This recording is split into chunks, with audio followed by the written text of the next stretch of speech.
আসসালামু আলাইকুম শিক্ষার্থী বন্ধুরা, আজকে আমরা আলোচনা করব মাইক্রোসফট এক্সেলের ইন্টারফেস নিয়ে।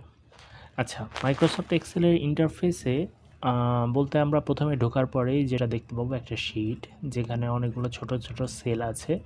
মূলত এই সেলগুলো সমন্বয়ে একটি এক্সেল ওয়ার্কশিট গঠিত হয়। ঠিক আছে, তো উপরের পোর্শনে আমরা একটি অংশ দেখব যে এখানে অনেকগুলো মেনু আছে। এই পোর্শনটুকুকে বলা হয় হচ্ছে রিবন। আর একেবারে টপের এই পোর্শনটুকুকে বলা হয় কুইক অ্যাক্সেস টুলবার। ঠিক আছে, তো এই রিবনের মধ্যে আবার অনেকগুলো ট্যাব আছে, যেমন হচ্ছে home tab, insert tab, page layout. তো এগুলো হচ্ছে পুরোটাই রিবনের অংশ। আচ্ছা, তার নিচে যদি হচ্ছে আমরা আসি, এখানে ফাইল একটি অপশন আছে। আচ্ছা, তো আমরা হোমে থাকি। তো এখানে যদি আসি, এটার নাম হচ্ছে নেম বক্স, আর এটার নাম হচ্ছে ফর্মুলা বার। আচ্ছা, তো নেম বক্সটা কি? নেম বক্সটা হচ্ছে যে কোনো একটা সেলের নাম আমরা দেখতে পাবো নেম বক্সে। যেমন এই সেলটার নাম কি? এই সেলটার নাম হচ্ছে C4। তো C4 কিভাবে হলো? তো এক্সেলের দেখেন এই যে খাড়াভাবে যেই গুলো আছে, এগুলোর নাম হচ্ছে কলাম। তো এই কলামগুলোর নামকরণ করা হয় ABCD এইভাবে। ঠিক আছে, আর আড়াআড়িভাবে যেগুলো আছে এগুলোকে বলা হয় হচ্ছে রো এর নামকরণ করা হয় হচ্ছে নাম্বার দিয়ে 1 2 3 4 এইভাবে রো নাম্বারিং করা হয়। তো একটা সেলের নাম কিভাবে আসবে? একটা সেলের নাম আসবে তার হচ্ছে রেসপেক্টিভ যে কলামের নাম এবং রো এর নাম। যেমন এটার নাম হচ্ছে F5 কেন? কারণ এই যে কলামটার নাম হচ্ছে F, আর এটা হচ্ছে 1 2 3 4 5 নম্বর রোতে আছে, এই কারণে এটার নাম হচ্ছে F5। যদি আমরা একাধিক সেলকে সিলেক্ট করি তবুও এটার নাম দেখাবে কি? F5। দ্যাট মিন্স প্রথম সেলটাকে নামই এই পুরো এরিয়াটার নাম দেখাবে। এটাকে আমরা মার্জও করতে পারি। মার্জ দ্যাট মিন্স এই সবগুলো সেল মিলে একটা সেল হয়ে যাবে। ঠিক আছে, এই যে যেমন এটা এখন একটা সেল হয়ে গেছে। আচ্ছা, ধীরে ধীরে আমরা টোটাল সব বিষয়গুলো দেখব ইনশাআল্লাহ। তো যাই হোক, তো আরও যদি বলি, যেমন এই সেলগুলোকে আমি সিলেক্ট করে যদি এটার একটা বর্ডার দিয়ে এই পুরো এরিয়াটার একটা হচ্ছে নামকরণ করে ফেলা যায়। যেমন আমি যদি এই পুরো এরিয়াটার নাম দিতে চাই রেঞ্জ 1, লেখার পর জাস্ট এন্টার দিলে এই পুরো এরিয়াটার নাম হয়ে গেল রেঞ্জ 1। তো রেঞ্জ নিয়ে আমরা যখন ফাংশন বা ফর্মুলা নিয়ে আরও কথাবার্তা বলবো, তখন নেম রেঞ্জ নিয়ে আরও ডিটেল আলাপ করা হবে। তবে এতটুকু বলে রাখি যে নেম রেঞ্জ বলে একটা জিনিস আছে এবং এটা ডিফাইন করা যায় কোত্থেকে? এই নেম বক্স থেকে।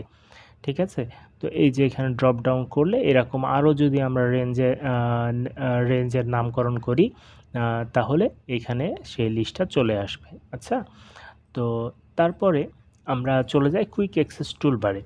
তো আমরা কুইক অ্যাক্সেস টুলবারটা বোঝার আগে এখানে কিছু নাম্বার লিখি 1 2 3 4 5। আচ্ছা, ওকে। তো এইখানে কুইক অ্যাক্সেস টুলবারে আমরা কিছু ছোট ছোট কি চিহ্ন দেখতে পাচ্ছি।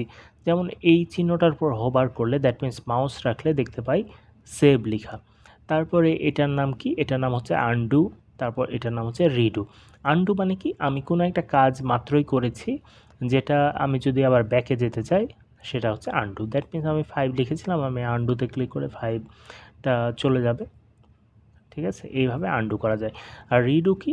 আবার যদি আমি পূর্বের অবস্থায় ফেরত আসতে চাই, এভাবে আনডু এবং রিডু। ঠিক আছে, আপনি কাজ করার ক্ষেত্রে কোনো একটা এন্ট্রি ভুল হয়ে গেল বা কোনো বিষয়, আপনি সেটা আনডু করে আবার ব্যাকে যেতে পারবেন। ঠিক আছে, আবার যদি মনে করেন না সেটা ঠিকই ছিল, আবার আপনি রিডু করে আগের অবস্থায় ফেরত যেতে পারবেন। তো এই কুইক অ্যাক্সেস টুলবারটা মূলত এডিটেবল। দ্যাট মিন্স আপনি আবার প্রয়োজনীয় যেই জিনিসগুলো আপনি রেগুলার ব্যবহার করে থাকেন, বেশি প্রয়োজন হয় সেই জিনিসগুলো আপনি তড়িৎ গতিতে পাওয়ার জন্য আপনি এখানে জমা করে রাখতে পারেন। দ্যাট মিন্স এটা আপনি এডিট করেন। যেমন হচ্ছে আপনার যদি দরকার পড়ে নিউ নিউ দ্যাট মিন্স নতুন একটা ওয়ার্কবুক আপনি ওপেন করবেন। নিউ ক্লিক করলে এই যে একটা নতুন চলে আসলো আইকন, এটাতে ক্লিক করলে একটা নতুন ওয়ার্কশিট, এই যে এই ওয়ার্কশিটটার নাম ছিল বুক 1। দ্যাট মিনস এই নামকরণগুলো কিন্তু ডিফল্ট হয়, ঠিক আছে? যে বুক 1 নামে একটা ওয়ার্কশিট ছিল, এখন নতুন ওয়ার্কশিট তৈরি হয়ে গেল বুক 2 নামে। এগুলো আপনি সেভ দিলে যখন সেভ দিবেন নিজের মতো নামকরণ করে নিতে পারবেন, ঠিক আছে? আচ্ছা, তো শুধু তাই না, এখানে হচ্ছে আপনি যদি মোর কমান্ডে যান তাহলে আরও অনেক ধরনের এইখানে অপশন চলে আসবে কুইক অ্যাক্সেস টুলবারে। যেমন এখানে হচ্ছে চুজ কমান্ড ফর্ম, তো এখানে পপুলার কমান্ডগুলো আছে। তো আপনি এখানে যদি ড্রপ ডাউনে যান দেখেন অনেকগুলো হচ্ছে টাইপ আছে। এমনকি এখানে কিছু টাইপ আছে যেগুলো আপনি সচরাচর আপনি রিবনের মধ্যেও পাবেন না। রিবন দ্যাট মিনস আমি বলতেছি যে এই যে ইনসার্ট, পেজ লেআউট, এই রিবনগুলোর মধ্যেও পাবেন না, এরকম কিছু অপশনও এখানে আছে।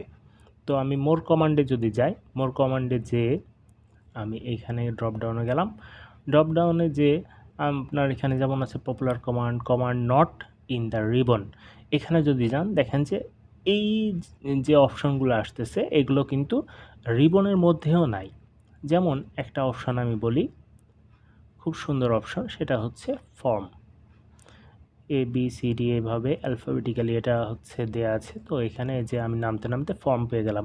এটা অ্যাড করা খুবই সহজ, সিলেক্ট করে জাস্ট অ্যাড দেবেন, অ্যাড দিলে ফর্মটা এপাশে চলে আসলো। তো এইটাও আপনি কিন্তু অর্গানাইজ করতে পারেন। আপনি এই যে যেটাকে উপরে নিতে চান, যেমন ফর্মটা নিচে ছিল, ঠিক আছে, আমি যদি উপরে নিতে চাই দ্যাট মিনস হচ্ছে এই যে আপ দিলে এটা আস্তে আস্তে উপরে এই যে মাঝখানে চলে এসেছে। ওকে, তাহলে ওকে দিয়ে দিলে এই যে দেখেন এখানে হচ্ছে এই যে ফর্মটা চলে এসেছে। তো ফর্মের কাজ কি? ফর্মের কাজ ধরেন যে আমাদের একটা টেবিল আছে, এক্সেল টেবিল নিয়ে আমাদের একটা ভিডিও অলরেডি আমাদের ইউটিউব চ্যানেলে আছে। তারপরও আমরা হচ্ছে ভবিষ্যতে ইনশাআল্লাহ টেবিল নিয়ে আরও ডিটেল আলাপ করব। নেম আছে, রোল আছে, তারপরে ধরেন যে নাম্বার আছে, এই ধরনের একটা ধরেন স্টুডেন্টদের একটা টেবিল, ডাটা টেবিল। টেবিল কীভাবে তৈরি করে? টেবিল হচ্ছে Ctrl+T দিয়ে শর্টকাট, আর হচ্ছে আপনি ইনসার্ট থেকেও টেবিল বানাতে পারবেন, ঠিক আছে? ইনসার্ট থেকেও টেবিল বানানো যায়। আচ্ছা, তো এই টেবিলটাতে আমরা হচ্ছে ডাটা যখন এন্ট্রি করব, তো ডাটা তো এইভাবে এন্ট্রি করা যায়। ধরেন যে কারোর নাম এ, তার হচ্ছে রোল নাম্বার হচ্ছে 1, তার প্রাপ্ত নাম্বার হচ্ছে 80, ঠিক আছে? তো এই জিনিসটাতে এভাবে এন্ট্রি করা যায়। আবার এটাকে যদি আমি একটা ফর্ম আকারে এন্ট্রি করতে চাই, তো ফর্মটা তৈরি করা খুবই সহজ। এই কুইক অ্যাক্সেস টুলবার থেকে জাস্ট হচ্ছে ফর্মে ক্লিক করে দেখেন যে নেম, রোল, নাম্বার, এভাবে নতুন একটা ফর্ম তৈরি হয়ে গেল। তো আমি যদি নিউ দিই, নিউ দিলে দেখেন ব্ল্যাঙ্ক হয়ে গেল। আমি এখানে ধরেন দিলাম বি, রোল দিলাম ধরেন 2, প্রাপ্ত নাম্বার দিলাম ধরেন 72। ওকে, তো হচ্ছে আমি হচ্ছে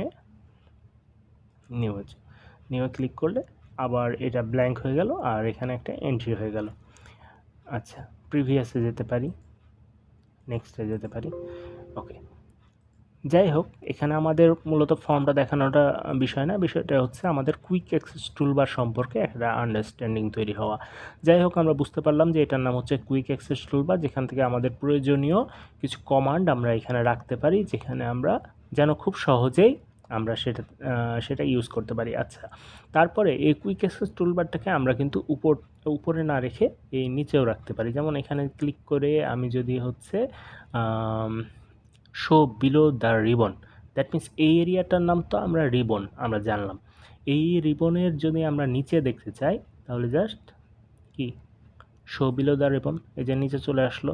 অনেকে আবার দেখে যে কারো কম্পিউটারে এখানে আছে, মনে করে যে এখানে কেন এটা, আবার অনেকের এবং এটা ঠিক করতে পারে না। কিন্তু জিনিসটা খুবই সহজ, যে just show above the ribbon উপরে চলে গেল, শো বিলো দ্য রিবন নিচে চলে আসলো, ঠিক আছে?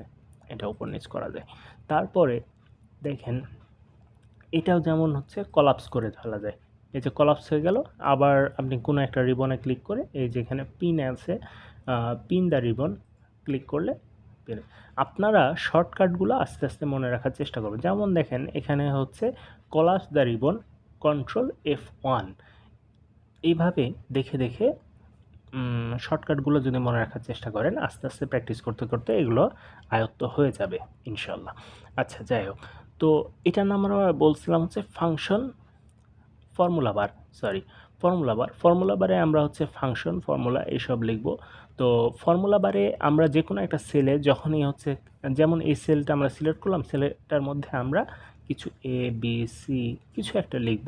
দেখেন এই লেখাটা কোথায় যাচ্ছে?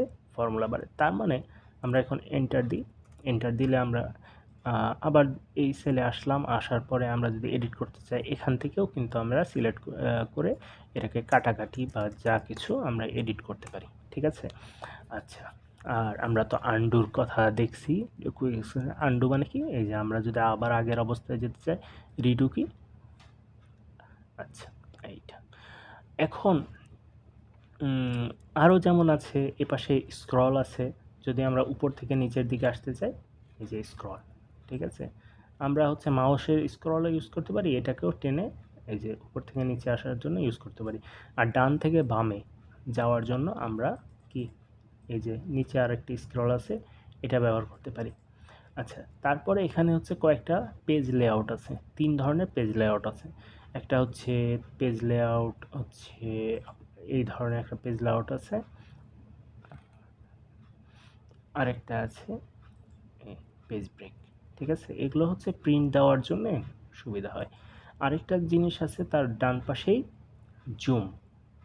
তো আমরা এটাকে বাড়ায়ে এই যে এক্সেলটাকে আমরা ছোট বড় করে দেখতে পারি, দেখার সুবিধা। এই যে প্লাস মাইনাস করে আপনি বাড়াতে পারেন, অথবা টান দিয়েও কমাতে পারেন, অথবা এখানে ক্লিক করেও কিন্তু কমানো বাড়ানো, এখানে আপনি টাইপ করেও কমাতে বাড়াতে পারেন। ওকে, তারপর বিষয়গুলো কি, এগুলো কিন্তু হচ্ছে কোনোটাই একেবারে ফিক্স না। আপনি কোনো জায়গায় দেখে ভয় পাওয়ার কিছু নাই। এখানে যদি রাইট ক্লিক করেন এই জায়গায় এসে, দেখবেন যে এরকম আরও অনেকগুলো অপশন আছে। আপনি যদি এগুলোকে সিলেক্ট করেন দেখবেন যে এগুলো কাজ করবে। কোনোটার যদি সিলেকশন, যেমন ধরেন যে জুমটা সিলেক্ট করা আছে, জুমটা আপনি সিলেকশন উঠাই দিলে কিন্তু দেখবেন যে এই যে জুমের যে পার্সেন্টেজটা দেখাচ্ছিল সেটা আর এখন দেখাচ্ছে না। তার মানে কি ওটা কি নাই? অবশ্যই আছে। আপনি আবার রাইট ক্লিক করেন, এই যে জুমে ক্লিক করবেন, দেখবেন যে এই যে পার্সেন্টেজটা চলে আসছে। তারপর জুম স্লাইডারটাতে ক্লিক করবেন, দেখবেন যে জুম স্লাইডার ক্লিক, আমরা টিক মার্ক উঠাই দিয়েছি, জুম স্লাইডারটা নাই মানে কি চলে গেছে বা আমার এক্সেলের সমস্যা হয়েছে, বিষয়টা তা না। বিষয়টা হচ্ছে যে জাস্ট এখানে আপনি আবার টিক দিয়ে দিবেন, এটা আবার চলে আসবে, ঠিক আছে?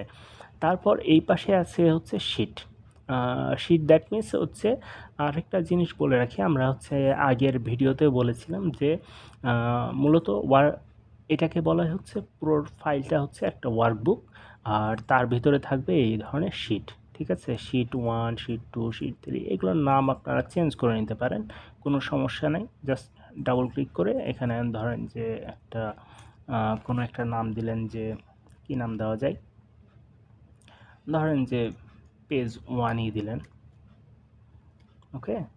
যে কোনো নাম দিয়ে দেওয়া যায়, রাইট ক্লিক করেও নাম দেওয়া যায়, আর রিনেম আছে, এখানে রিনেমের অপশন আছে, এভাবেও চেঞ্জ করা যায়। ধরেন এটার নাম দিলেন পেজ 2। তারপরে শুধু তাই না, এটাকে কালারও করা যায়। যাই হোক, আমরা ভিডিওটা লম্বা না করি, এই বিষয়গুলো আস্তে আস্তে আমার হচ্ছে, যেমন এটা ইয়েলো করলাম, এটা ইয়েলো হয়ে গেল।